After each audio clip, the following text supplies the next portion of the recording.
series, a summit focused on how Africa can harness its soft power to transform its trajectory. Media has a profound impact in shaping perceptions nationally and globally. With major media giants moving to establish presence on the continent, it's imperative that Africans control the narrative. It is equally important that we address the responsibility that African media platforms have in challenging destructive stories about the continent she puts her best foot forward. Hence our topic for today, Africa, What's Next? We have a distinguished group of leaders here today for this conversation. Before we get into it, I want to say thank you to all our strategic partners and media partners who've come on board to support this project. Finally, to introduce the team, our lead discussant for the day, Stephen Newton Esquire, is chairman of Illuminate Africa Group, a firm assisting businesses in their African expansion goals. He's an accomplished business leader with broad international exposure and experience, helping large businesses scale on the African continent.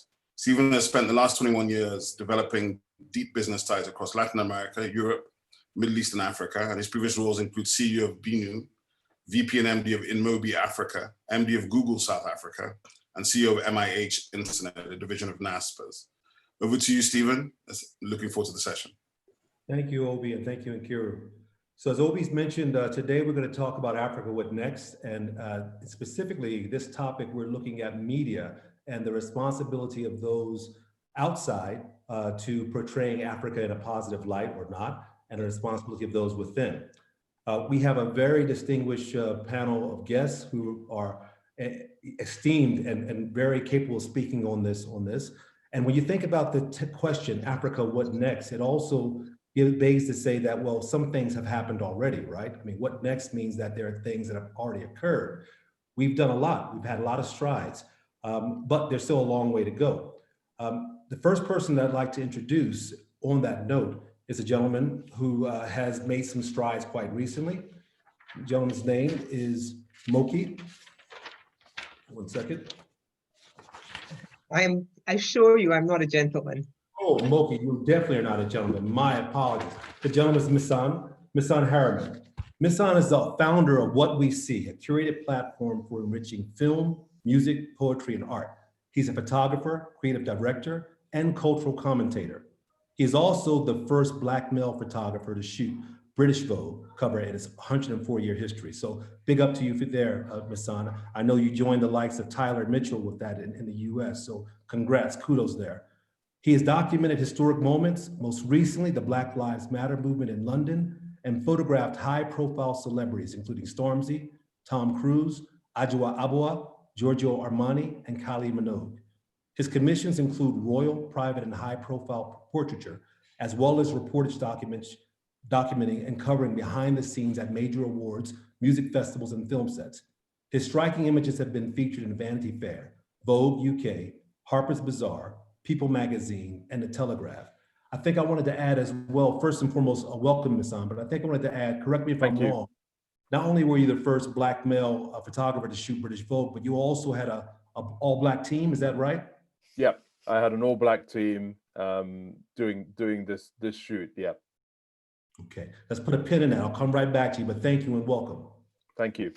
Next, she is definitely not a man, Moky Makura, I'd like to introduce, who is the Executive Director of Africa No Filter, a donor collaborative focused on shifting the African narrative. As part of her passion to present a positive image of Africa and showcase its heroes and achievements, she created one of the first websites to serve as a repository of positive facts about the continent, OurAfrica.com. She also runs the first storytelling network event for women, Her Story Joburg. Prior to Africa No Filter, she was the Deputy Director for Communications Africa at the Bill and Melinda Gates Foundation. And before joining the Gates Foundation, Moky worked as Communications Director for the Tony Elumelu Foundation in Nigeria. Moky was recently appointed to the board of the Desmond and Leah Tutu Legacy Foundation. Welcome, Moky. Hi. Next, I would like to introduce George Twumasi. George is the CEO of ABN Holdings Limited and a fall 2018 Joan Shorenstein Fellow at the Shorenstein Center for Media, Politics, and Public Policy at the Harvard Kennedy School of Government. Through ABN, George is creating a viable African television content monetization matrix and digital ecosystem straddling multiple platforms via the Africa Public Interest Media Initiative, APIMI.org, a scalable digital business model and an ecosystem that incentivizes African-generated public interest-oriented content producers. He is committed to building an inspiring commercial vehicle by which a unique cultural content, financing, and marketing model can be achieved. I'd like to welcome you, George. Thank you. Nice being here. Thank you. And then next, I'd like to introduce Teresa Clarke. Teresa is chair and CEO of Africa.com. Africa.com is a media holding company that includes a business publishers network and iAfrica, the oldest news portal in South Africa. She is an investment banker and internet entrepreneur and has been contributing to business and social development in Africa for over 20 years. Ms. Clarke was the first African-American woman to serve as a managing director in the investment banking division of Goldman Sachs, where she led corporate finance and merger and acquisition deals for clients in the industrial and real estate sectors. She is a member of the Council on Foreign Relations and has lectured at several major universities around the world, including Harvard, Wharton, Stanford, Princeton, Wellesley, Tufts, and Oxford. Welcome, Teresa. Thank you very much. And last but certainly not least, I'd like to introduce Omar bin Yedder. Omar is the group publisher and managing director of leading publishing events and communications group, IC Publications. The organization has over 50 years experience in publishing magazines, country supplements, industry reports, and market intelligence on Africa. IC Publications is committed to serving the interests of Africa, shaping the African agenda, and creating the networks and links therein. Welcome, Omar.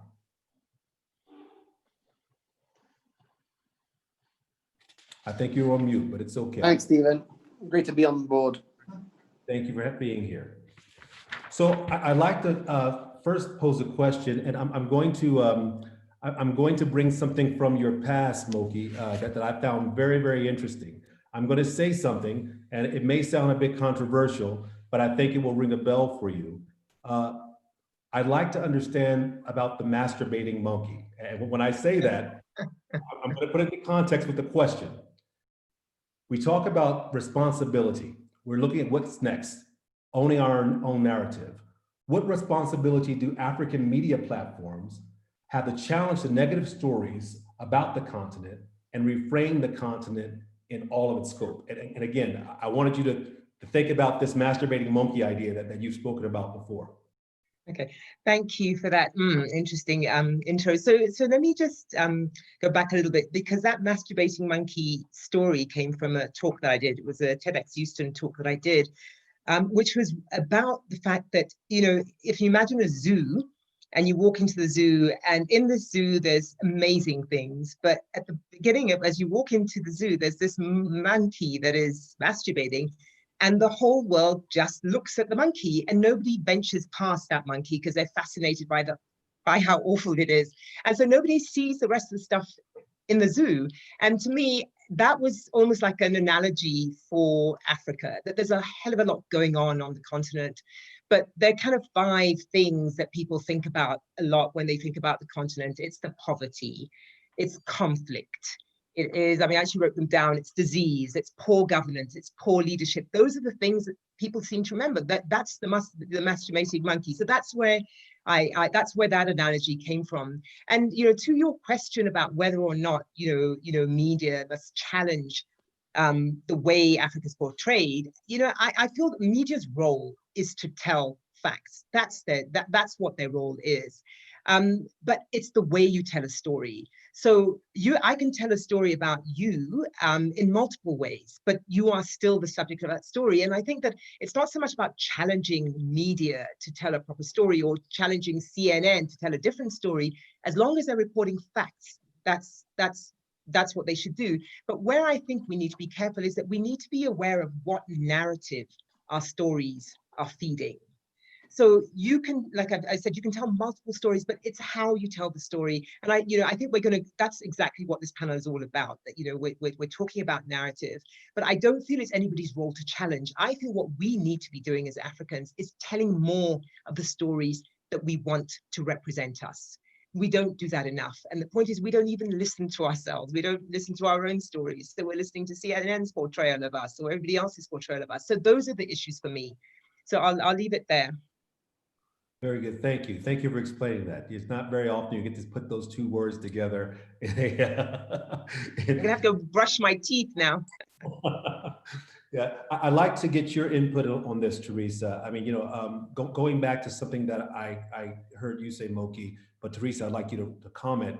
Africa is not a story, and I'm ad-libbing here, but it's more of an almanac. We don't have a story. We have millions of stories. But Teresa, I'd like to understand your take on this particular question. What responsibility do African and those media platforms that focus on Africa have on telling a complete story? That's for Teresa. You may be might have fallen off, Okay, not a problem. If she's not here, Misan, I can take that if you want. Okay, please, thank you, Omar. Okay, so I mean, Moky and I have got a history of disagreeing with each other, but it's because I actually agree with Moky at all times, saying that it is our role to also challenge certain stories. I'll use two examples that relate to COVID, for example. There's two things. So first of all, we're seeing African governments, and and this really shows the impact that a story can have in the real world. Yeah, so I don't care what people think of me or what people think of Africa, but ultimately, some of what people think can actually impact what happens to the African continent and therefore impacts millions. So I'm going to talk about two things relating to COVID. One is downgrading of ratings, for example, for countries. Yeah, so Africa gets a different treatment to other countries when it comes to their debt to GDP ratio, when it comes to what they can do in terms of COVID responses. So where countries are being saluted, for example, in terms of their responses to COVID, in terms of putting massive liquidity in the markets, in the banking system, etc., Africa gets penalized for it. So if Africa does something, it's, oh, Africa's getting more indebted. Whilst if it's the others, it's, oh, these guys are putting liquidity in the market. They're creating these social welfare nets, and supporting the local economy. So it's fantastic on one side, but if Africa does it, it's not good. So basically, we're doing a big story on the ratings agencies in terms of their methodology and in terms of how they look at Africa, how they treat Africa, and why it's different compared to other nations. So we do have to challenge. So we can say the facts. Yes, Senegal's been downgraded, but we can also challenge the fact that it has been downgraded, saying why is it being downgraded when others who are in a worse position have not been downgraded? So it's double standards. And another thing, again, when it comes to, we can relate it when it comes to COVID, is that countries, again, are being, so countries in the West and some extent countries in Asia, they're being applauded for using unconventional, unorthodox measures to counter COVID. When Africa does anything that's unconventional or unorthodox, it gets links to malgovernance, to not knowing what they're doing. So again, it's double standards in terms of how people view the continent, and Africa gets penalized as a result. So actually, there's a role for media to put some of these wrongs to right and to challenge what's being said and to create a debate about it and to raise awareness and to get other people talking. Because otherwise, we're just going to be talking, or we're just going to be taking the narrative from others as opposed to setting our own agenda and setting our own narrative. Thank you for that, Omar. I have an open question. I guess it's Teresa, since you're back. Based on what you're saying, is quite interesting. Do you think that the media, the public, want to hear this other versions of Africa? I mean, we've kind of agreed. The world seems to have agreed on a narrative, the story of Africa, the types of stories they want to hear about. Do you think that the other stories, the other side of the stories, the more in-depth stories, are falling on welcome ears? And I'll give that to Teresa. You're on mute, Teresa. Sorry about that. Having a little technical challenges here in New York City. Yes, I think that people are interested in hearing, but I think that it's, it's not just about Africa. I think that the trends we're talking about need to be taken into consideration with respect to how people consume media in general, and Africa is one topic. And, and it depends on who you're talking about. Are we talking about Africans? Are we talking about people within the diaspora? We're talking about the global media audience overall. And I do think that there are certain aspects of media consumption that apply to Africa as it applies to any topic. And the first thing is that, it's a sad thing to say, because I know everyone on this call is very committed, as we are at Africa.com, to delivering positive stories and journalism of the highest quality that is in-depth and lengthy. But people have their consumption habits. I think the Wall Street Journal and the Financial Times learned that people aren't interested just in business, and that's why they developed their weekend editions of, the Saturday edition, which is around lifestyle and fun things and celebrities.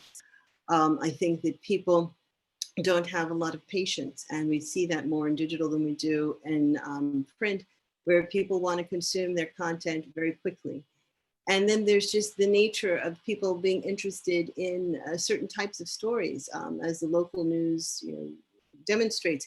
You've got different audiences. You've got the mass audience, and then you've got the elites and the people who are on this call, and the audiences that many people here speak to, who care a lot about getting behind the story. But there are a lot of people who just want to understand, how does this affect me, and how does it affect my life?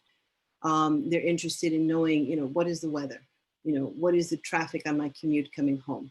What do I need to do to keep my family safe? There was a murder down the road yesterday. Did they catch the guy? And these are the sorts of things that I think drive media globally, and the same is true for Africa. So being able to tell the positive stories about Africa fits within these general consumer behaviors. And so, yes, I think that there's a market that wants to hear the good stories about Africa, but I think it's a smaller audience than the mass market. And I think that it has to be taken into consideration with respect to just how people consume media in general. Thank you. Thank you for that. I'm going to take a bit of a diversion. You think about, first and foremost, Omar, I want to applaud you and your father, Afif. I believe you're one of the oldest publications, African-owned publications on the continent, with the intention of giving the voice to an independent Africa. Now you think about one of the largest media companies in the world, and the largest on the continent, Naspers, and the history, the history of Naspers being, I think, started around 1915 with the idea of actually being the voice piece for an apartheid government. So you think about how the system has been set up. Now, if you can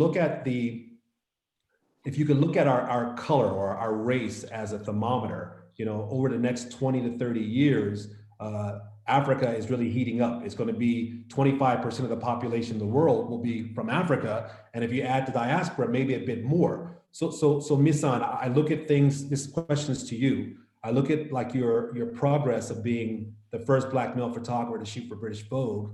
And that's definitely an accomplishment. My question is, what's next? Just the basic what's next. Here we are. We're moving towards a number of being almost 30% of the population of the world. Should we be happy? What's next? I think it's a really unique moment we are all living right now.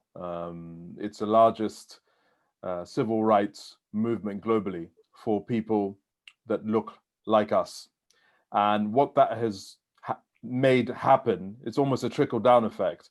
It's forcing institutions, corporations to at least begin to understand how far they are in regards to diversity and inclusivity. So from my own personal experience, having shot this cover for British Vogue is one thing, but seeing the response it's had to the industry, where you've seen multiple magazines in different businesses hire Black photographers. you've seen many cultural institutions begin to understand that you can't have art bodies that have no one that is Black or of a diverse background. Also, we're in the age of interconnectivity, so we can now mobilize without having to ask anyone for permission. And I really love that, so I'm getting sent a lot of very talented photographers' portfolios from across the continent of Africa, from India, whose work just would never have been seen before. And I'm putting that in front of commissioners, editors in chiefs that would never even begin to know where to look. So we are now coming together as a collective and curating our talent pool and forcing institutions to look at how good we are. And hopefully that will be the beginning of seeing more people that look like me doing this and bring it into the realms of normality. Thank you, Misan. George, I'd like to also just hear your input on maybe the same question, George. I'll take it from a different perspective. For me, myth is everything in terms of emancipation, dignity, and also freedom. The myth of freedom, the myth of dignity, and the myth of emancipation. And the context for me as well is post-colonial Africa. And in post-colonial Africa, 63 years on, from the perspective of where I come from as a Ghanaian, we have come to a point where digital inclusion gives significant opportunity. When I was growing up, I grew up on Anansi stories. I grew up within an ecosystem of comfort in the sense that I didn't understand racism. I didn't really care about it. The African story was everything for me, right? As an adult, coming to understand the reality of the matrix by which or through which African stories are debilitated or told or mutated, I think there's hope.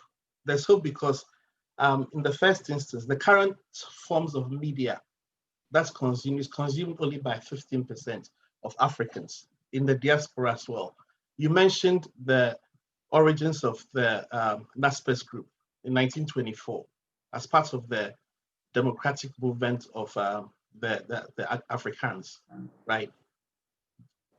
Come to 2020, we are at that point where Africa needs its own voice, right, to tell the African story. So the creative elements of the African story continues through the grounds, through our oral traditions.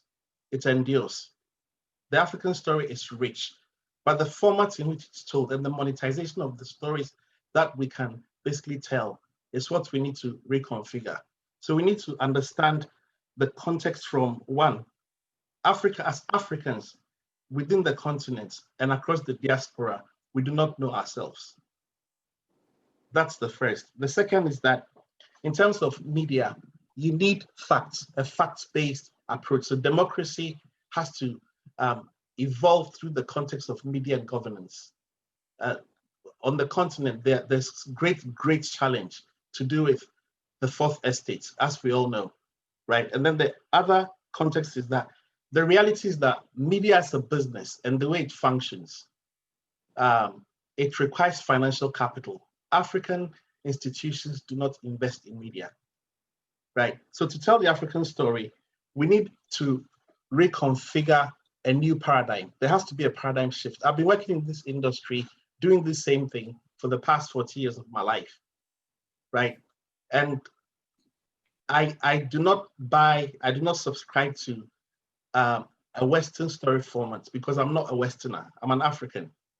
I do not understand basically systems in terms of consumer base because most of the people I know are in the informal sector.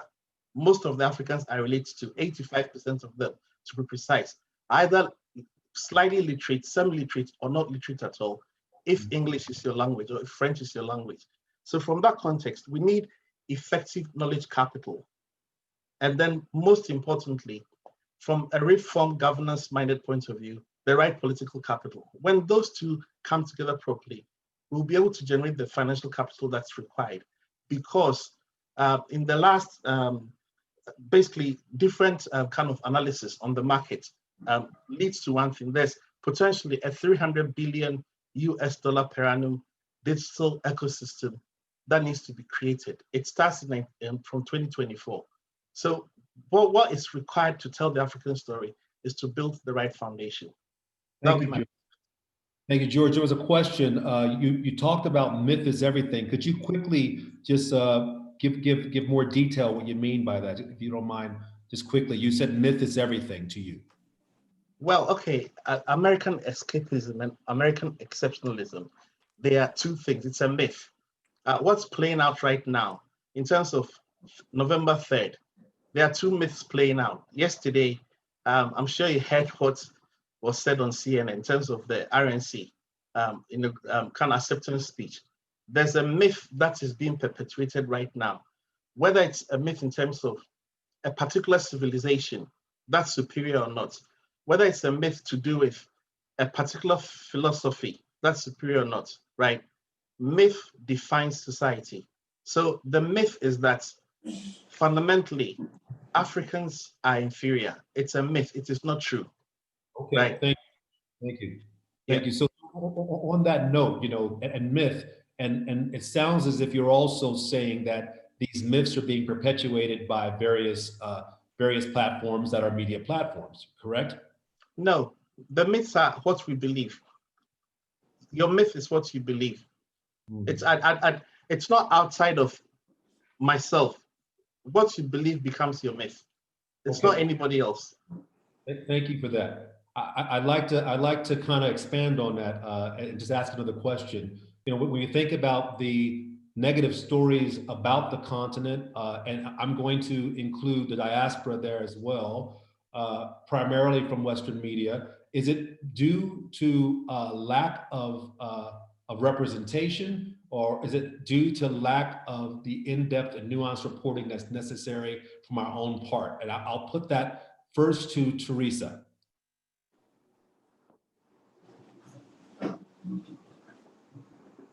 You're on mute, Teresa. Okay. Sorry about that. I think that it's both. I think that we have to take responsibility for telling our stories. But I think as I said before, my way of thinking about this is to just think broadly about what's happening with global media in general, and then tie how we tell our stories into what's happening with those trends, because I think that we have to operate within context. And so, when I think about what I see, what are the things that are happening, bigger than us? One, there's been a big flight to quality. I think that as more and more outlets have come out, we learn about fake news, certainly a lot that's been driven out of the United States, where the media has just been corrupted in tremendous ways. There's been a flight to those news sources, in some ways, the traditional ones that people feel that they can rely on, because you don't really know whether you can believe what you're reading now. I think that, we've all seen as a second issue, how sustainable are we as media companies? Are we making money? And we've all been challenged with the duopoly of Google and Facebook coming in and taking all the ad revenue. So how do we sustain ourselves? And I think that the broader population recognizes that there's a price you pay for free media. And so there is more and more a willingness to pay for quality content, which is something that we all need to see so that we maintain the independence so that we can tell our own stories. I think, staying within the context of what's happening from the industry standpoint, there's been a tremendous amount of consolidation in big media. And so that creates, fewer opportunities for small guys, and it makes it harder if we're not in control of big players, because we just can't engage at the scale that advertisers want. We can't compete for the best journalists. We can't compete to employ the best technology if we aren't able to compete with the big guys that continue to consolidate. I think that, sort of a fourth point is around the resilience in Africa of old school media. Africans are still largely consuming media on radio and television. Those have not gone away. They're not unimportant. Digital certainly growing, but these old school ways of communicating are certainly ways that we can continue to get our messages out to the markets across Africa. I think as sort of a fifth point that there's less public trust. We've seen how, as you do engage more from a digital standpoint, I think the trust has eroded more in the West. Africa hasn't become as sensitive to these issues, but increasingly Africans are just recognizing how Facebook and players like that take our data and are selling it. And so again, that all feeds into how we operate and the degree to which we can gain the trust of the people that we want to speak to. There's more use of social media in Africa. It continues to grow. Facebook, Insta, WhatsApp being used in increasingly creative ways. And then lastly is around regulation and the fact that regulators are slow to catch up to the evolving forms of media. And we see across the continent that there are sometimes rather crude efforts to stop social media in some countries where they just shut it down altogether. They just turn off the internet so that people can't get on Facebook and organize. But over time, they also recognize the power and the benefits, and particularly during the pandemic, the opportunity to use it as a means of disseminating important public health information. So I think that all of these factors are relevant as we have this conversation about how we tell our stories. The next question is going to be for both Misan and Moky. If Teresa spoke a bit about the idea of the large corporates taking over and controlling media, and you think about I think about Thomas Sankara, the statement he made: "He who feeds you controls you." And that doesn't have to only apply to food; it also can apply to who's feeding your mind. Who's feeding the myth even.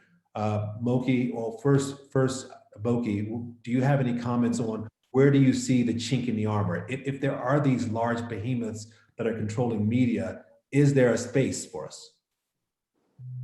Yeah, I mean, I think this boils down to the assumption that there are no, large African media conglomerates. And I think we need to be careful that there are two things that we're talking about. One is Pan-African and global, and the other is media within countries. So if I think about the media space in South Africa or the media space in Nigeria, it's very vibrant. There are multiple newspapers, multiple TV channels. I think we are reporting on ourselves to a certain extent, yes? So if you're a Nigerian, you're consuming news about Nigeria and consuming content about Nigeria. If you want to consume content about Ghana or, Sudan or anywhere else, you are reliant on these, global media outlets that are controlled by other people. And that's one of the places where the challenge is. Because I feel that as Africans, we are not in that position where we are feeding the continent with stories about ourselves. That's being taken over by somebody else. It'll be you put in something on the chat group that, we need to have our own platforms. There have been attempts made to build, media platforms that are Pan-African or at least trying to be global, and they failed dismally when it's come out of Africa. And that could be for a number of reasons. And it goes back to the narrative and things that people believe about Africa. I think that people don't believe that we could do this as an African, that we can't put out a quality platform that competes with CNN, that does all of that so that it becomes a reliable source of news for us, about us. That's the one challenge. And I will tell you, I was in Lagos when the last, in March, no, when was it? Anyway, when the last elections, I've completely lost time here because of COVID. But when the last elections were, I woke up, we were supposed to vote one day, this was in Nigeria, then they said there was the elections had been cancelled. I had to go to the BBC to see what the actual story was. And at the time, I remember thinking, why do I have to go and watch the BBC? That's because I suddenly thought, well, credibility, they have the right people all over, they will know the right story. And that's me, who is a huge Pan-Africanist, and we must do it ourselves. So what more other people? I think the point that I'm making is that as Africans, we actually need to start with ourselves, that we need to believe that we can do this.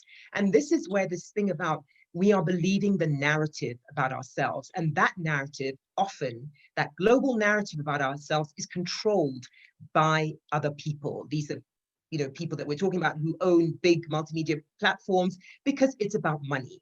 And I'll say one thing that, you know, George, you mentioned that, you know, people are not investing in media.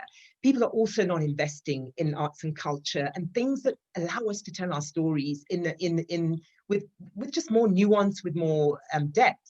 I work for an organization called Africa No Filter. I have 7 funders. All of them are British and American, not a single African. And my work, every day I wake up thinking about the narrative about Africa. And that's the challenge.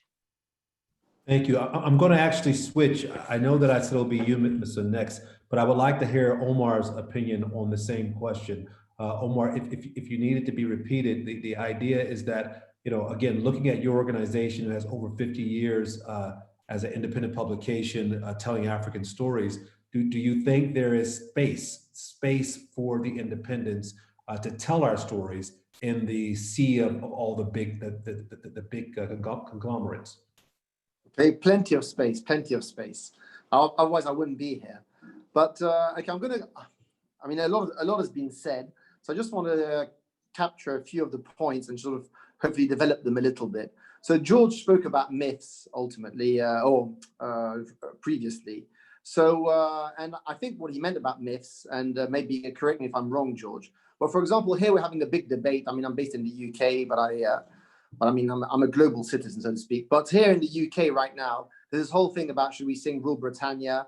And really the story of white Britishness, so this myth that they've developed, it's one of victory, of conquest, whilst the myth that we have of Africa and Africans globally is, or at least Africa or Black people in the West, it's one of colonization, subjugation, and oppression. The myth that I've been brought up with, actually, as a Tunisian, is the myth of Carthage, 2,000-year history, great history. We stood up to the Romans. We didn't kneel down when we didn't kneel down in front of Caesar, and 2 fingers up to the West and Europe. So that sort of pride, and that we can go about it our own way. So, but myths basically contribute to identity. Identity contributes about what we think about ourselves, and also there's implicit bias that Western media will have about Africa, and also bias that we have about ourselves as well. I mean, one of the things that we've done over the past 50 years, and the previous editor, Bafra Nkoma, was very adamant about this,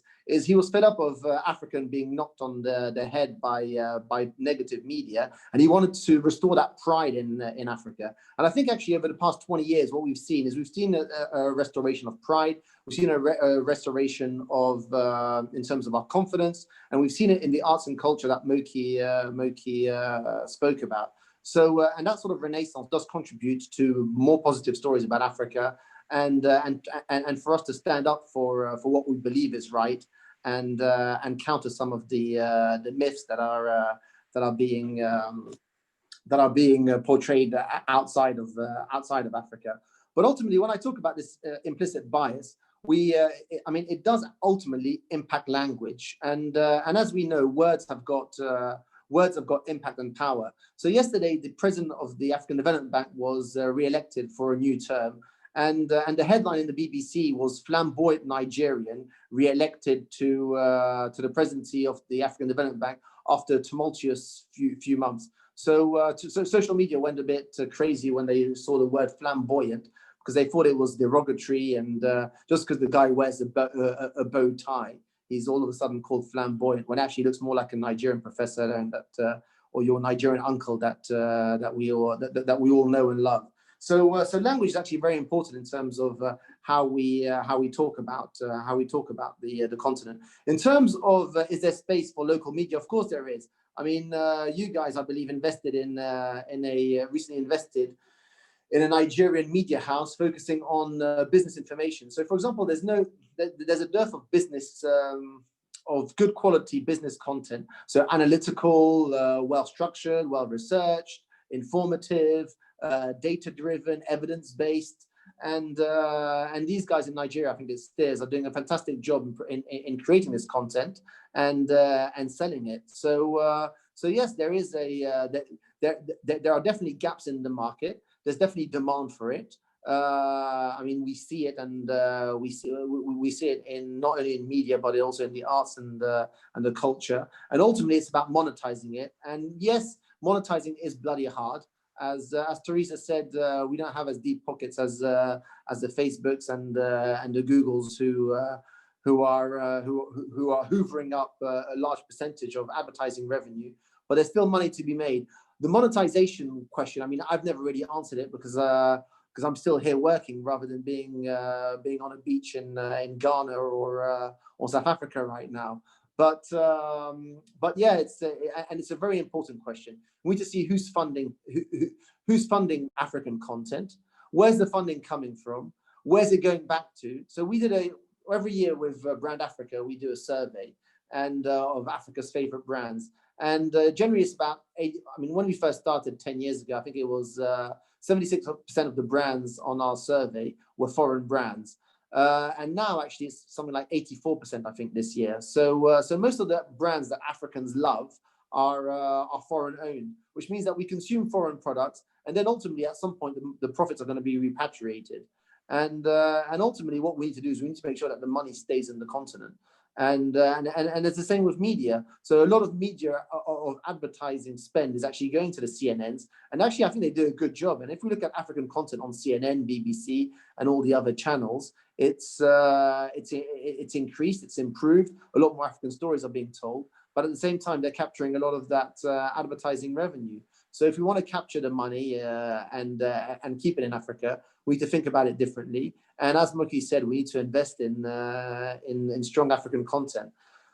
There's one caveat I'd like to possibly put out there, and it's ultimately about the talent pool. And really, we need to do a lot more, including ourselves as an organization. And this is something that, I mean, we're all to some extent inherently lazy, and the same with my editors. In that occasionally they get really bad copy, and it's very hard work to actually make that copy good and train the journalist to become a better writer and spend time with him or her and take him or her through the different steps of good quality writing.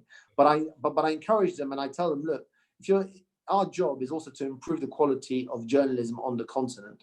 And yes, it's a deadline and you don't want to be reworking copy at the last minute because the copy is awful. But it's our responsibility to train the media or at least our pool of talent, and to make sure that the quality of their work improves and they improve as journalists and as content creators. So, but that is hard work, and we need to work hard at deepening that pool of talent. Thank you very much. Omar, I just want to say, I'm sure your editors would be really pleased to be called lazy. Well, I'm also inherently lazy, don't worry.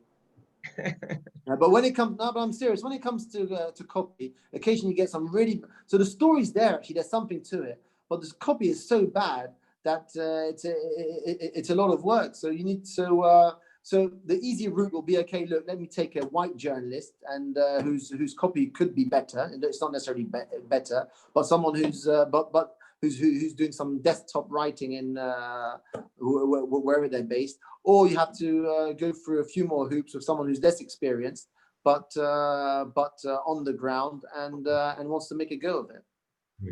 Thanks, Omar. And for those who aren't aware, Omar, his company publishes publications like New African, The Africa Report, Africa Woman. I want to focus now. I want to go to Misan, and Omar spoke a bit about the responsibility of creating, I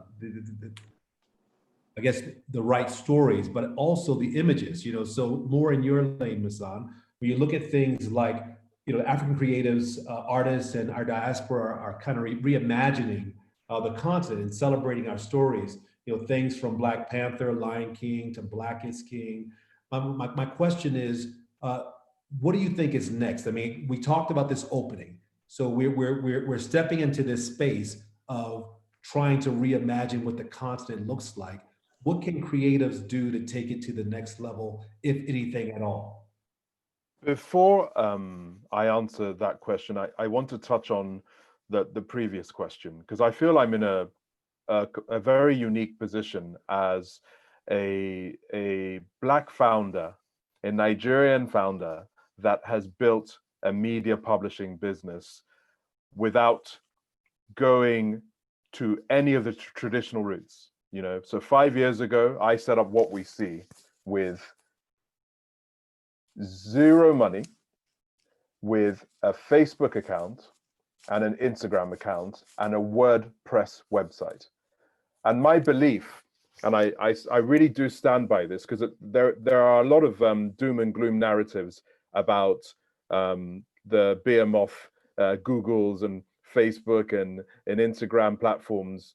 But the truth is, what those platforms can give you is scale, extraordinary scale.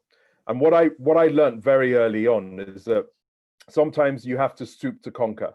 What I mean by that is look at how people are consuming content, right? What is making people's thumbs stop scrolling, and where are those thumbs spending their time? Now, they're spending their time in the kingdom of Zuckerberg, who has Instagram and Facebook, and of course on WhatsApp. And I realized that, you know what? For no cost, you can set up a Facebook page, you can set up an Instagram page, and you can start self-publishing. And within the last 5 years, my platforms reach over 2 billion people a year. We only have a staff of 8 people.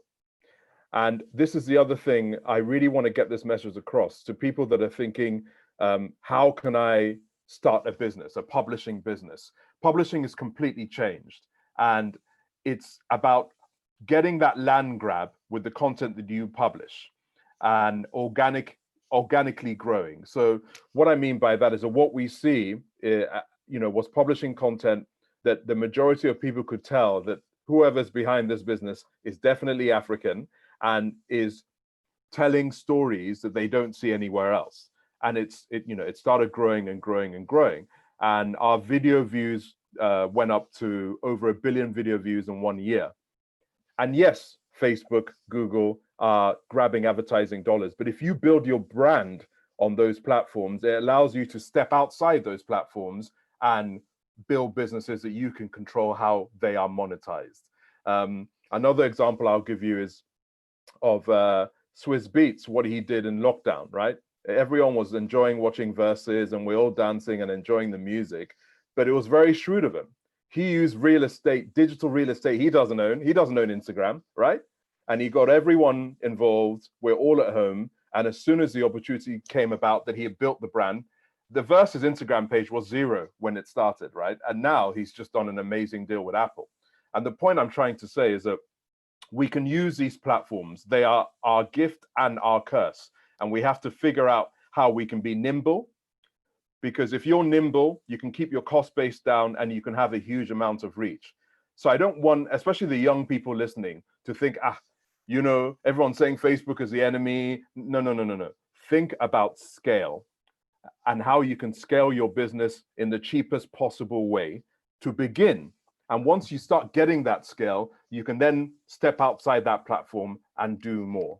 I really, really wanted to get that message out there. Son, thank you. Can I put a pin in the other one? Because you've actually opened up another conversation that I think we should continue on, and I'll come back to the other question, if that's okay. No problem. So both Omar spoke about the idea of, who's funding, who's funding the content. Misan just spoke about the idea that, hey, agnostic, it doesn't make a difference. You use the platform that can get your message out. I'd like to open it up to whoever feels a way to speak about this, Teresa or Moky or George. Do you have any opinions on that? Does it make a difference who owns the platform? Is it more about getting the message out? I'll just say something very quickly, because I think a lot has been written about Netflix, and what they're doing. I mean, they own a massive, powerful platform, and they are sprinkling money like dust all over the continent. I mean, if you're a film producer, you're a content producer, you are excited about Netflix because it's taking you to a bigger market. And I feel there's nothing wrong with that. I think, Misan, you made the point that these are platforms we should leverage. So absolutely, I think we should. But I think there are other smaller players. I mean, there's one of the organizations that I know of, it's called Yedder Live. He puts out free content, and it's all sort of old African documentaries, just stuff about our history. And he's struggling to stay alive. And I feel that it shouldn't be either or. There is space, and there should be space in the market for everybody. But in the long term, I would love to see us having our own Netflix, our own Facebook, because again, we're consumers. Yes, we can leverage it, but what's the long-term sustainability plan if we're beholden to Facebook, beholden to Netflix? Something happens to America, they decide Africa's not a country, a continent they want to invest in anymore, they move somewhere else. What happens to all of the people who built their platforms on Netflix money? So I feel that yes, today it's great, it gives us the opportunity, but in the long term we need to be looking at our own platforms and building our own businesses. Can I just add to that? Can I just add to that very quickly? You mentioned Netflix. It's a really interesting point. Netflix for a while now has been very friendly to the African continent and definitely African Americans in North America. I don't know if many people know that the guy that runs Netflix, Ted Sarandos, right, is married to Nicole Avon, an African American woman, and she's the daughter of Alex Avon, who is a co-founder of Motown. I'm telling you that because in the leadership of this business, you have a man who has a Black family member. And this is when things like having senior leadership, boardroom positions, where they can have some kind of empathy and understanding of the Black dollar. He understands that. Trust me, Ted Sarandos understands that because he has a wife who will explain very clearly, this isn't just a token thing. We have money to spend, we are consumers. And that is something that I think in terms of why those platforms are beginning to look in our direction is because at the leadership, they luckily, Netflix have people that understand the value of who we are as a consumer. Thank you, Teresa. Yeah. I like. Thank you. I think that it's a very complex question. This is a very complex conversation because we're speaking of media in a monolithic way, and media exists along such a broad continuum. Media, as we have acknowledged in this conversation, media at some times is entertainment, at other times it's education, at other times it's political and persuasive and can have a tremendous impact on lives. As we've seen in Rwanda, we know how important media was in driving the genocide. And so media has so many different places in our lives that we have to say that we control it because we have to control it because media is so much more powerful than just an industry. We're not talking about supplying garments or making shoes. I mean, media is powerful. It's a very, very powerful element. And so control is essential.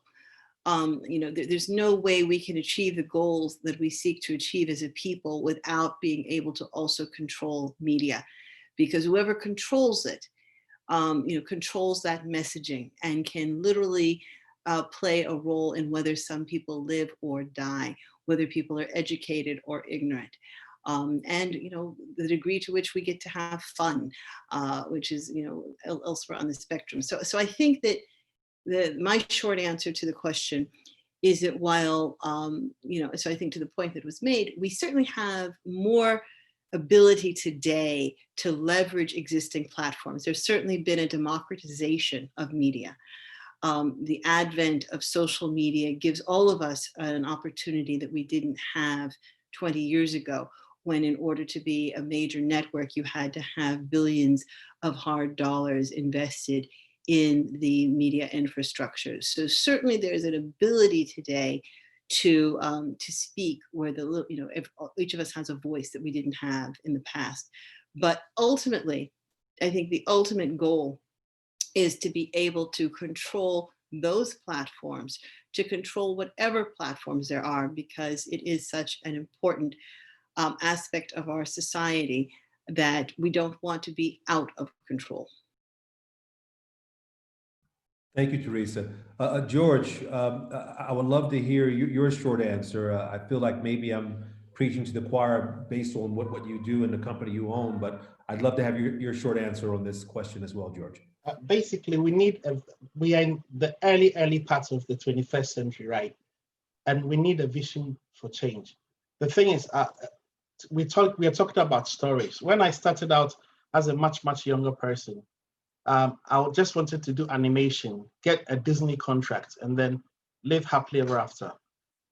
So at a very early age in my life, I had the breaks I needed. But then I went to the Gambia, to a place called Jufre, and a little girl, 6 years old, came to me, and I was going to give her money, and she said no, she doesn't want money.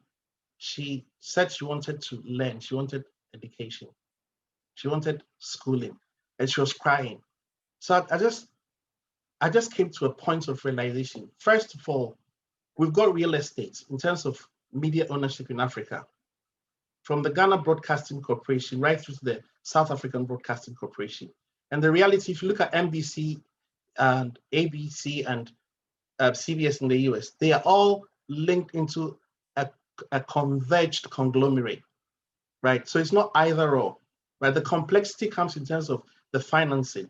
But the reality is that Africa does need its own voice. It needs its own platform because our story and our experiences are very peculiar. When you look at Jio, Reliance in India, they created that platform. They had Doodoshan behind them. They told the Indian story with Satyajit Ray in the 50s, making Indian movies.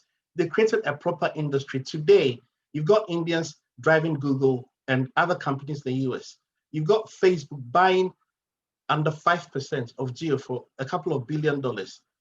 In the African experience, from everything that I've heard, we are talking about what is. I believe in what can be, what we should do. So what I think is that we need thought leadership, political reformists, and they do exist on the continent. We need to think about a network society. When you start thinking network society, Facebook becomes relevant, Google becomes relevant because they do have the utility-based infrastructure. So point I'm trying to make is that, yes, we need our own platform. We need a new paradigm shift in terms of our intellectual discourse and our creative discourse and entrepreneurial discourse to shape a new future. The end product for me is not money, it's the public sphere. The end product being the public sphere, because without the public sphere, you cannot have justice, you cannot have an equitable society, and you cannot have accountability, and you will not develop. So Africa is mutating. It's a very powerful continent. It's a very wealthy continent. When I read the works of Edward Wilmot Blyden, which influenced the Pan-African movement, media is the vehicle for a new paradigm in terms of the way the African mind works and thinks. And until we tell our own stories, we define our own cultural paradigm, and we create our own networks of profitability, we will mutate the rest of the century. Thank you, George. You know, Misan, you also brought up another, you said to stoop before you conquer. I really like that. I'm going to remember that. We realized that, you know, in telling our stories, one of the questions I asked earlier was, does it matter who tells a story, whether it's ourselves or others who are not of the African diaspora? And then you also spoke about how there are people now in board positions who are maybe friends, you know, or a bit more friendly.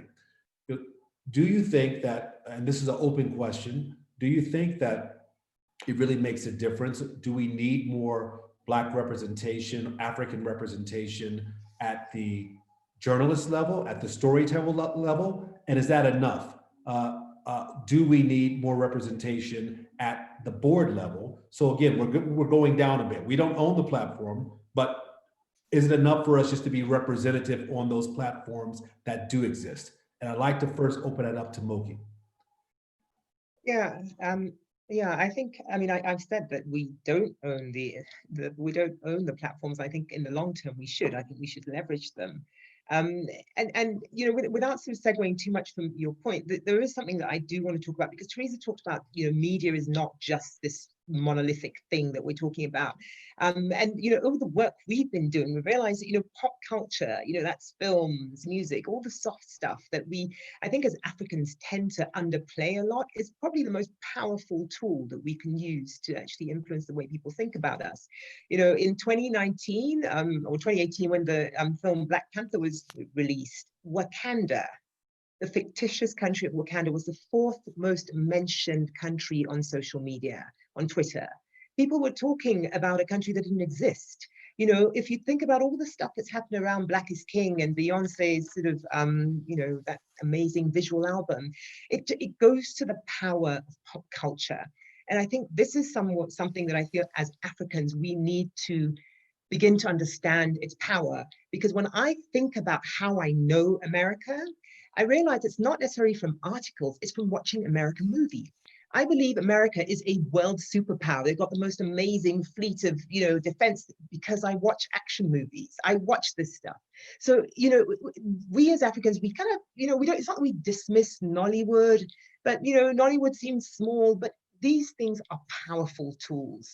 And I really feel that when we think about money and money investment into media like newspapers, television networks, CNNs, we should be investing into our film industry, because that is really how you change and shift narratives. And it's not just what the world thinks about us, it's what I think about as a South African or Gambian, or we need to be consuming our own content. So I really wanted to make that point, because pop culture, I think, is something that we underplay. The film industry and the power, I think we need to do more to prioritize that. Thank you. You have Hakeem Kakaikazim, one of our great actors on the continent, who has given you a big up for that, Moky. So I just wanted you to know. He's a friend. I'll let him know that I did that. He's in the chat there. So, okay. Did you want to answer the other question, or do you feel you covered it? Sorry, I've talked so much, I've forgotten the other question. Remind me. About platforms, right? Well, no, the question is, you know, again, what's next? You know, we have, do we feel that we have the proper representation in the storytellers? There might be a yes or a no to that. Do you feel that we have the proper representation at the board level? If we don't own, is having proper representation enough? I think you have answered that question, but I'll let you. Yeah, I mean, look, I think, you know, I started off saying that it's the way we tell stories, you know, so I think representation is important. You know, for a British white person who's never walked in my shoes to come and tell my story, they're going to have a different lens on it, right? So I think it is important. But again, I feel that there are two separate things, because when I think about South Africa, where I live right now, I'm Nigerian, but I live here, and they have quite a vibrant movie industry. South Africans consume and make their own content. So when you talk about representation in that perspective, yes, the movies that South Africans are consuming are made by South Africans. Are they made by white South Africans? Probably behind the scenes with the post-production, but, you know, ostensibly, you know, the writers and the directors are Black. So that's one thing, that representation within countries, yes, that exists. But if you're talking about representation with, you know, on big media organizations or big movies, yes, I think we need to do a lot of work. But I feel that we as Africans, we're always looking outwards. You know, they talk about America closing in, being more nationalist, and, you know, a lot more countries, you know, looking inwards. And we're all looking at it as it's a bad thing. I feel Africa needs to look inward, because that, I feel, has been the problem. We are forever looking outwards and allowing what we see out there to determine what we think in here. So when I think about representation, I think, yeah, you know what?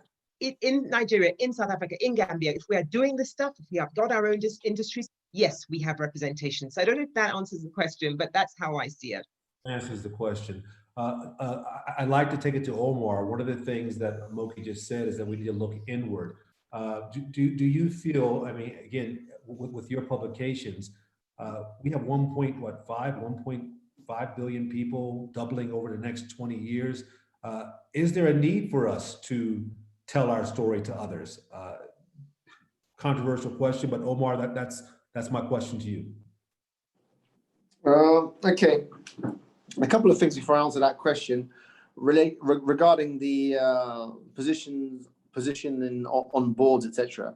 So I think Misan actually mentioned it in his opening statement, and I think that network effect is very important within industry, because ultimately we will have to help each other, or they'll have to see role models, and those role models will have to help others get on board, get into media, get into the arts, get better known, become African producers, become African directors, and once you've got people who are producing, who are directing, they'll bring others on board as well. So that network effect is very important. Misan mentioned it in terms of the influence that he's had since photographing that cover for Vogue and his other work. So that's super important. And yes, and having that representation within international media houses and within other media houses will of course influence and impact the way they're also reporting on Africa. And having people in leadership positions, in editorial positions, will be very important. So I do believe actually that can have an influence. Saying that, of course, it's important that we have our own strong media outlets. Our media outlets are not just there to tell our story to the world. They're there to hold our own to account, to challenge the way we think about things, to challenge the way we do things, to also talk about values, about ethics, influencing society, making sure that we don't dumb down the conversation. So the African media is not just about telling our story to others, or as Moky said, just challenging what others are saying. It's also about challenging what we are doing, how we think about things, and what our and how our countries are evolving, both from a political, societal, economical perspective. So I don't know if it's about being inward looking or outward looking. We live in a globalized world. It's also commenting on what's happening outside of Africa, analyzing it, seeing how that can impact Africa. So when I speak to a lot of we speak to a lot of politicians, we observe a lot of politicians, and we speak to a lot of people who are advising politicians. And without wanting to have a go at our politicians, occasionally they're happy to just have a seat at the table. So once they make it at the UN, they've got one of these seats at the Security Council, or they've got a seat within an important international organization. They're obviously just happy to have that seat with others, but haven't necessarily got a strategy of what they want to do with that seat, nor how they're going to push the African agenda, or what that means for Africa. They're just happy to be at the table without necessarily knowing what to do with that, with the levers that they've been given. So it's important from an African media perspective that we help shape our own agenda, and obviously that we challenge things that we think are where the continent is being treated unfairly. And I mentioned it at the beginning, such as the ratings agencies, and then you can get a movement around it. But ultimately, what we need to do, rather than just telling stories, is we need to also walk the walk. I mean, unless we're walking the walk in the countries, we can sell fake dreams to others. Once they come and see that those fake dreams is just a mirage, then they won't take us seriously. So ultimately, we also need to deal with our own internal problems and be honest. And the only way to do that is if our media is strong to hold those who govern to account. But we also need to do it intelligently. I think we just copy what others are doing, even in terms of the way we report about things or the way we interact with our leadership. We copy and paste the Western system of doing journalism. Okay, thank you for that. When we look at, based on some of the things you said, Omar, I'm thinking you look at a population again that's growing, where other populations are shrinking. Assuming that we get close to the 30% of the world's population mark, how do we use that as a currency? I mean, you look at some of these big publishers. They are some of the wealthiest, the owners, the chairman, the CEOs are some of the wealthiest people in the world. My ex-military background was in military intelligence. Information and media is a powerful, powerful tool. How do we leverage the numbers? If we are consumers of this media and we are a growing number of eyeballs who are consuming this media and being monetized upon, how do we create this soft power and leverage our currency? I'll give that to Teresa first. You're on mute, Teresa. You were smiling, so I had to give it to you. Yeah, well, that's a tough one. So I'm not sure that you can give it to me. I'm not sure what I'm going to do with it, though. I think that the growth in population has so many implications. And so you're asking the question, how do we use this dividend into our favor? Well, I think it's consistent with what we've been talking about all along. It means that there are more people who can tell stories. It means that there are more people who can consume stories. It means that there are more people, larger audiences, who have more money, who can drive more advertising for the people who own the media. And so it is about organization in many ways. It comes back to business. Sadly, I think that my perspective is that we have to be mindful of the business structures so as to ensure that we have creative control. I mean, we know that, you think about an artist like Prince. I mean, he understood that, if you don't own your own brand, you don't have creative control. So if we want to control the stories we tell, we have to start by owning them. And I think that the power of that dividend of the many people that Africa, the population growth that we're experiencing over the next many years, can only serve to further this objective. At the end of the day, in media, size matters. The larger the audience, that's what we all seek to achieve in media. We want to have an impact. We want the stories to be told widely. And so the fact that we have a large audience means that there is the capacity to support businesses that speak to media. It means that there is power and influence to be had by speaking to those audiences. And I think that George's point earlier is a really interesting one that is giving me some pause to think about the fact that we do have a number of very important platforms in the form of these state-owned television stations. And what are we doing with those as Africans? We kind of leave them on the sidelines when we talk about new media and social media and what's happening on WhatsApp and TikTok.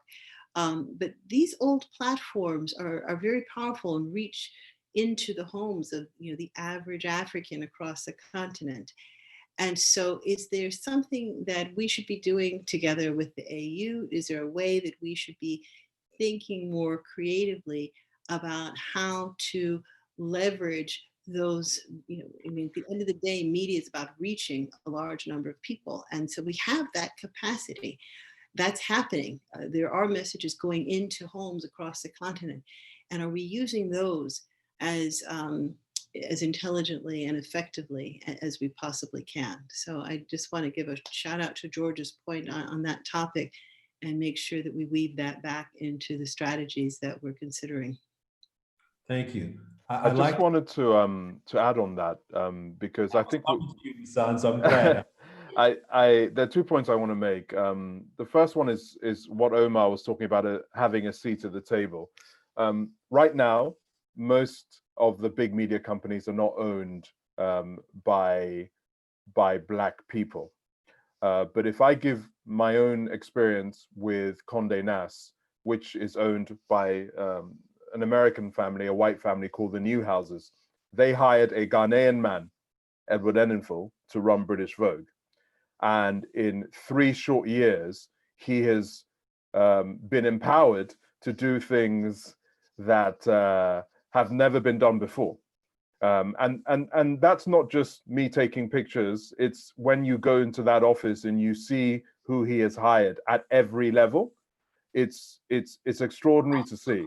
So I think, and in time, and hopefully not too long, people like him may end up in positions where they own media businesses themselves. But I can physically see that change happening, which has led to me being able to shoot the cover that I shot. The other thing I wanted to touch on is we need to check ourselves on quality control. So, the media that we're making has to be world class. And what I mean by that is that if you look at Issa Rae or Ava DuVernay and the content that they're putting out, it is, if not better than any industry, if you look at When They See Us and how extraordinary that was. And that is given Ava more power to have her own production company. So I think we need to definitely make sure that the content we're putting out right now isn't clickbait. You know, it needs to be better than what can immediately get you views. It needs to be at the highest quality right now. And I think that would, and then we have to vote with our wallets and decide what we are watching. So if there's an independent film that was made in Ghana or Nigeria or in Kenya that is outstanding, let's watch that instead of something that is, you know, throwaway, clickbait, fun, easy for us to stop our thumbs scrolling. That will make a huge difference, because there are so many independent filmmakers in Nigeria alone that I know of that are not getting the attention they deserve because their content is considered too highbrow.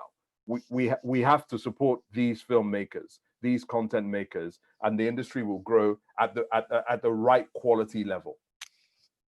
You touched on quality. I think Omar also spoke, I guess, vaguely, a roundabout way about quality as well. You know, here's a question. It's an open-ended question. I'll let whoever wants to jump on it first, jump on it first. If not, I'll pick someone. but this idea of quality, you know, based on whose standards is what I would ask. Number one. Number two, we have interests that vary from things like, you know, like some people may say some Nollywood movies are not quality. I look at someone like Kunle Afolayan, and it's a different type of Nollywood movie. Mm-hmm. Is it more quality? Is it less quality? Where should we be striving? Do we have to stay at the top end, or do we provide content? And that's an open question. What does quality mean? George, you're on mute, so I'll go first while you unmute. But I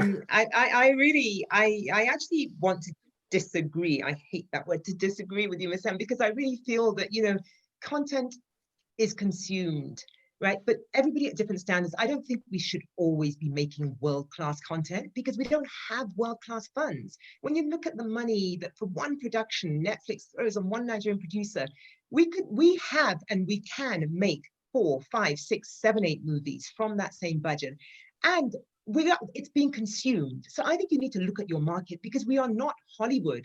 The Hollywood market sustains that kind of level of filmmaking because the private sector, or there's enough money in Hollywood to do that. There is not enough money right now in Africa for us to make that world-class content. We can make better content, but, and I'm not saying we shouldn't make content, but I strongly believe that we need to meet ourselves where we are. If not, we will never make content. And Nollywood has pulled itself out of the gutter. Just people making films with no money whatsoever. And we've proved it can be done, and we can make movies quicker. And it's about storytelling. That's the one. The reason why Nollywood is successful today, it's not because of its quality of product, it's because it's got great stories. So I'm just going to leave it there. That I have to follow on that just quickly. I think equating quality to money for me isn't where I was going with that. I'm saying that the talent pool in Nigeria, we should be in a place right now where there are films coming out that won't cost a lot of money to make, that are being supported by, they're out there, they're being made. The point I'm saying is that they're being made, but they're not being supported, they're not being watched enough.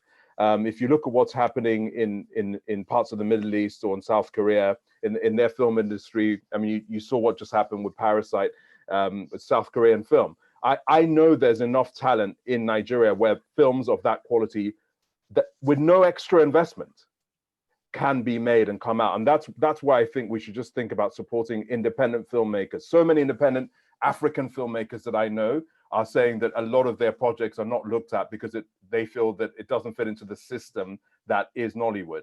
And we need to support these young filmmakers. Thank they you. have to find their own market. Sorry. Anyone else want to comment on that? It seems to be yeah, yes. I do. Please. I do. I think we are putting the cart before the horse, right? Okay. And I'll explain. Look, what is happening in the Western world is really cool. It's model. I've walked away from many financiers, right? Because they don't get the African story. They look at the financial spreadsheets and then they get it wrong. In the past 10 years, Moky made that point. Over $2 billion has gone into Africa. I can mention those companies. and they've lost the money because they don't understand what it will take, right, to develop the market. Look at the BBC and look at ITV today and Sky. When BBC started, it was the public sphere. When the infrastructure was developed, right, then ITV came along. Then other things happened. Look at the US and how cable happened with the Corporation of Public Broadcasting. There is a template. Look at India and Dodoshan, right? Africa needs, in our time, very strongly, because hypothetical and theorizing these things, we've done it many, many times. There would be no Naspers today without Kuzbeka. There will be no CNN without Tetena. And there will be no Viacom without Sumner Redstone. There are Africans who see, have vision, and can understand and do understand. All of us here coming together at various levels of the food chain can create $100 billion industry out of Africa, which is world-class. And all those semantics in terms of the micro will happen. What we need right now is, what we need is a culturalization, right, of digital inclusion, because we're in the digital sphere right now. And that on the back of that, we need to say that we have a sociologically invoked paradigm, which is to say building a bridge of enlightenment across all of the diaspora, including Africa. There you go, your $1 trillion market. So we have everything it takes. What we need is thought leadership. We need those sets of individuals who think big, who think bold, and who think beyond the spreadsheets. Because if Tetena had looked at the spreadsheets, he would have given up on CNN. Then the story happens. Then quality happens, because quality is a standard that's driven by the market. And I want to make a last point. The point I want to make, which is important, is this, right? Let's not deride Western media. The most powerful media on the African continent today, which does fantastic work, whether we like it or not, is the BBC, right? Across all platforms, and it is successful. It reaches 436 Africans every day. What stops us from kind of creating an amalgamation? We've got a powerful industrial complex in our analog state broadcasters. Since 2015, we've not been able to, not one single African country has gone digital. We've got people like John Momo and the late Reginald Mengi who have built powerful media empires, albeit micro.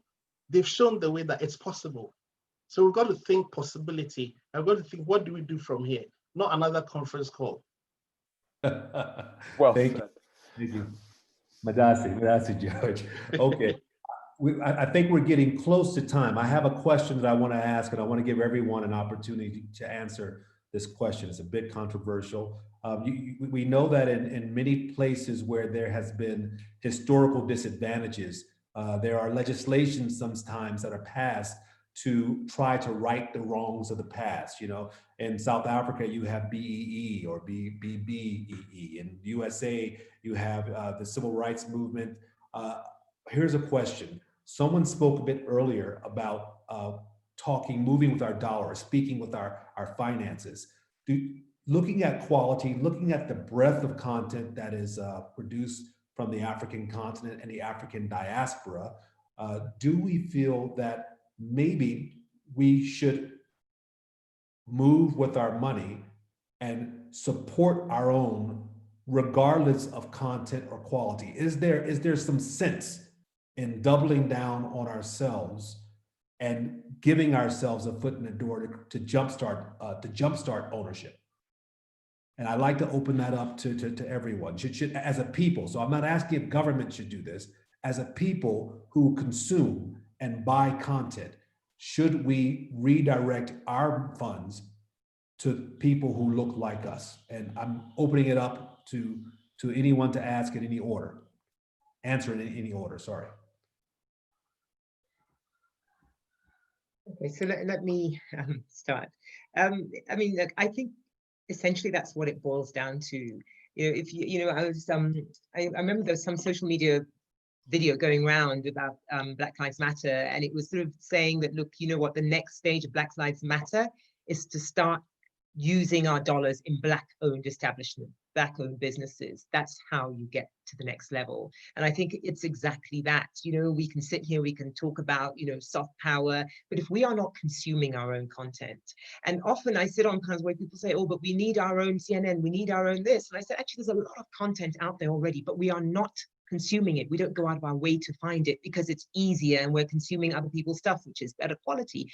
And I actually think that if we did do exactly what you said, George, to your point, it wouldn't be just another conference call. And, a year's time, we'd be actually having a different conversation now. I think that's what we need to do. And it goes to the point about the narrative we believe about ourselves. We don't believe our content is good enough.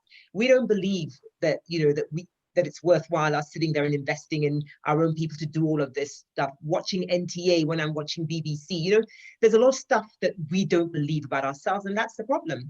And if we can do it with money, absolutely. So that's my 5 cents worth. But yeah, I think it's a great point, Stephen. I'm happy to go next. Thank you. I think that the landscape is littered with failed African media efforts. Each one of us can point to several media efforts that have delivered very high quality content, but at the end of the day did not have a sustainable business model in order to carry forward. There's a long, long, long list. And so I think that, it's been referenced earlier in this conversation that, media is very strategic. It's strategic from any regional power. There's CCTV, there's Al Jazeera, there's Voice of America. What are we doing as a continent in order to ensure that we have a cohesive media strategy that tells stories with an African voice internally and externally? And I think that it needs to be an extremely well-coordinated, comprehensive, strategic effort to accomplish what we're talking about. Because shifting money from one to the next, today, tomorrow, people at the end of the day, as someone said, you wanted to find out, I think Moky said, you wanted to find out, what happened with the elections. You're going to go to where you think you're going to find reliable content. And reliable, it's not just about, information, but, a voice that sounds like yours, one that's going to be there, and it's going to be there when you turn on the TV, it's going to be there when you go to the website and it wasn't shut down.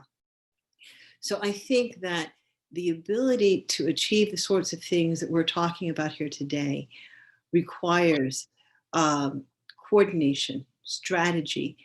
It requires support from the top leadership. It needs to be made a priority at the highest levels of public and private sector across the continent.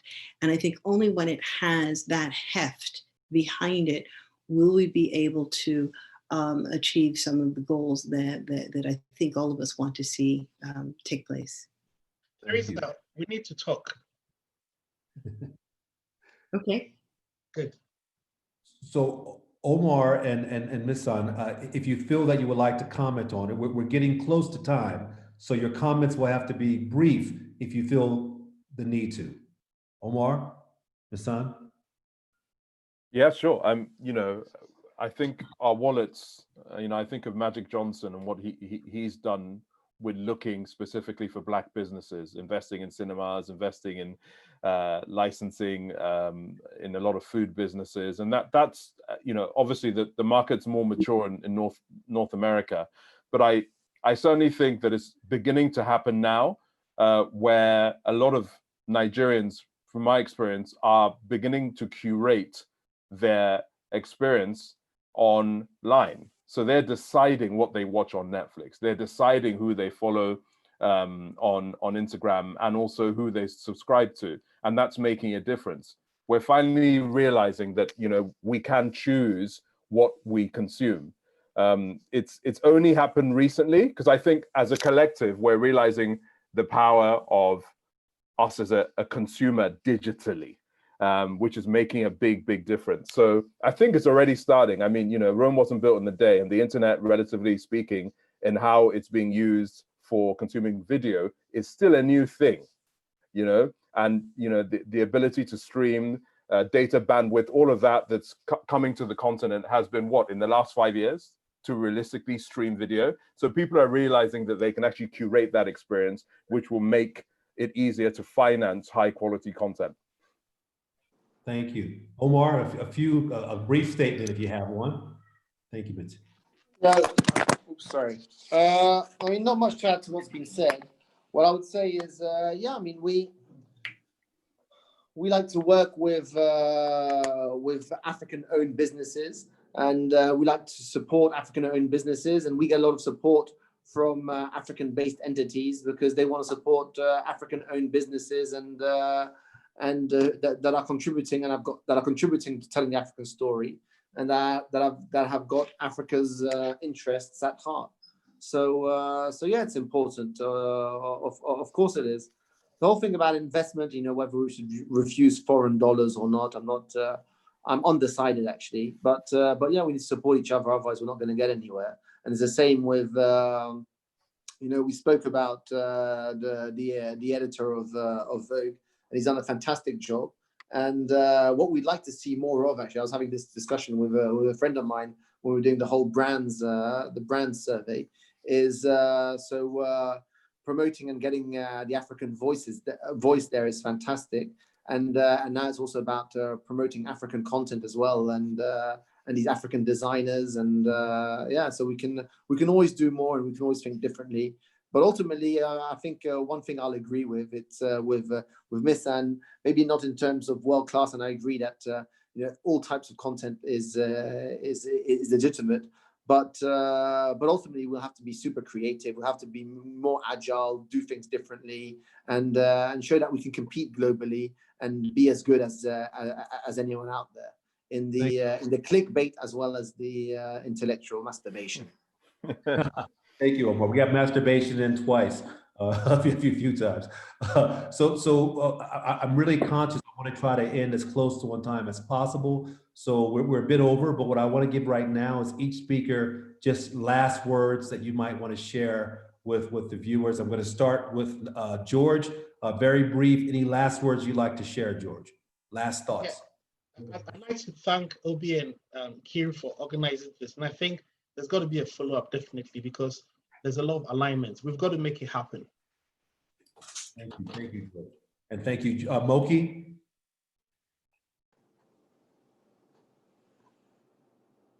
I'm mute. I'll come back to Moky. Misan? Sure. What I would say is curate what you consume and create for the platforms you enjoy spending time with, and get your work out there. Keep putting your work out there. I just want to get this message across, because I've had so many messages from young people that feel a little bit overwhelmed with how they can take that road less traveled, right? Where, you know, whether they should get into the creative industries because their family maybe think, you know, why do you want to make film? Why do you want to take picture? So I really, really want to get this message saying, do that. We're in an age where your work can be seen by a lot of people very, very quick. So please do not be afraid to take that road less traveled as a creative. Thank you. Teresa? I just have one word, and that is for African media. The word that I would like to leave with is collaborate. Thank you. And last but certainly not least, Moky. It just reminds me of that song, Collaborate and Listen. Who did that one? Anyway, I think my final point is really just about us looking inwardly. That's my thing, because I have said it about us looking outwardly and measuring ourselves on that. And I think if we decide that we're going to make content and we consume it, we pay for it, we buy it, we're nationalistic, that's what I'd love for us. Thank you. Well, I want to thank each and every one of you. Thank you, Teresa, Clarke, Misan, Harriman, Moky, Makura, George Twumasi, and Omar bin Yedder. Thank you for allowing me to moderate. I've been enlightened, and I hope that our listeners have as well. I'll hand it back over to Nkiru and Obi. Thank you so much, man. Guys, that was an incredible panel. I mean, I was just doing my best not to interrupt, stay on mute the whole time. But just thank you so much to everybody. I'm just going to let Nkiru wrap it up and take it away. Oh, no, nothing else to add. Thank you so much, everybody. I think the recurring theme that we have is collaboration is key, and we have to think of ourselves as powerful. Thank you, everybody, for being here. It was an amazing session. Thank you so much, and it's a wrap. Thank you, and bye-bye. Moky? Yeah.